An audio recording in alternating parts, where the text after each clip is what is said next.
Hello guys, welcome to my mini blog. কেমন আছো তোমরা সবাই? আশা করি খুব ভালো আছো। অল্প অল্প করে এবার শীত পড়তে শুরু হচ্ছে।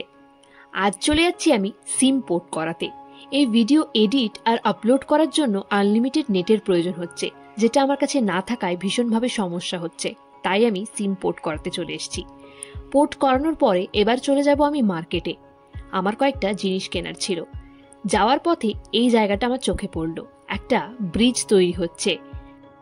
দাঁড়িয়ে আমি সেটাই ভাবছিলাম যে লোকগুলো ওপরে চেপে কতটা রিস্ক নিয়ে কাজ করে। তারপরে চলে এলাম আমি সবজি মার্কেটে। এখানে আমি আমলা নেওয়ার জন্য এসেছিলাম। ভীষণ চুল পড়ছে, তার জন্য একটা তেল তৈরি করব বলেই এই আমলাটা আমার প্রয়োজন। আরও কয়েকটা ইনগ্রেডিয়েন্টস আমার দরকার আছে, সেগুলো আমি কালকে ঘরের সামনে থেকে পেয়ে যাব। আমি কিভাবে এই তেলটা তৈরি করব সেটাও আমি তোমাদের সাথে শেয়ার করব। আরেকটা কথা না বললেই নয়, এই মাসিগুলো কি চটজলদি মুখে মুখে হিসেব করতে পারে। এত জলদি তো আমিও করতে পারিনি। কত জলদি মুখে মুখে হিসেব করে আমাকে বলে দিল কত টাকা আমাকে দিতে হবে আর কত টাকাই বা আমি রিটার্ন পাবো। বেশ ভালো লাগলো দেখে।